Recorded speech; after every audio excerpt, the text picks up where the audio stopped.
en fait, la communication, c'est le point de départ de tout, de toute interaction entre une personne avec d'autres.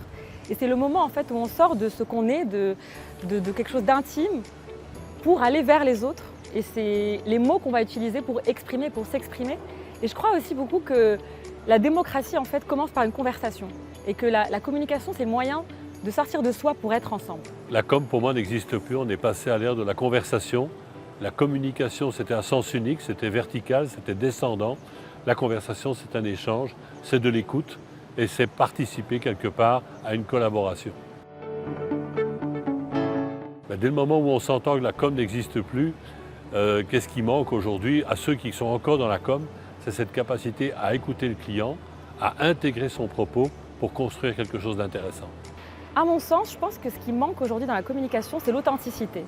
Moi, je crois beaucoup dans la capacité à des mots bien choisis, de pouvoir nous créer des relations plus fortes avec les gens. Parfois, quand on raconte par exemple notre propre vie, on va faire des impasses, on va peut-être pas tout raconter, alors que souvent, si on arrive à mettre les bons mots sur nos expériences, on se lie encore plus fort avec les autres. Donc, plus on est authentique, mieux on communique et mieux on touche les gens. Moi, je pense que parfois, les mots compliqués, une volonté aussi de plaire, de vouloir montrer qu'on sait, c'est une manière de faire de la communication qui va moins toucher parce qu'on veut en fait plaire avant d'être sincère, tout simplement. L'ingrédient en trop, c'est peut-être la sophistication technologique de temps en temps. C'est que je pense qu'il faut rester simple, il faut rester clair, et je pense que c'est ça l'essentiel que le client s'attend à avoir. Oh, c'est d'avoir fait ce que je voulais pendant toute ma carrière.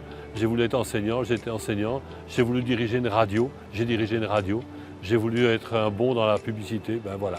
Donc c'est quelque part avoir réussi ce que j'avais envie de faire. Franchement, je ne mentirai pas en disant que je suis très fière depuis 1 an d'être rentrée au Maroc pour travailler avec la Story School de l'UM6P.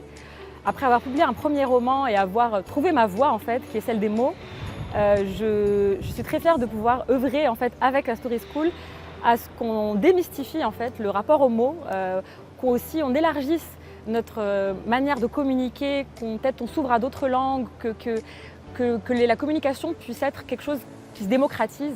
Et je suis fière d'œuvrer avec la Story School à ce dessin-là. Les animaux, c'est quelque part, j'aime travailler dans des endroits où ça sent l'enthousiasme, le positif, l'ambition. Et c'est un peu ce que je ressens ici dans ce campus, donc très heureux d'être là en fait. N'ayons pas peur en fait de faire rentrer notre culture, d'être fiers de notre culture. Moi je pense au mot Nia, un mot qui aujourd'hui est devenu presque banal alors qu'il y a quelques années on ne l'utilisait pas forcément dans un contexte professionnel. Aujourd'hui c'est un mot qu'on assume. On a des mots qui sont des intraduisibles et qui en fait sont importants pour définir ce qui est spécifique à notre culture. Et ces mots-là pour moi ils font partie intégrante de la communication de demain.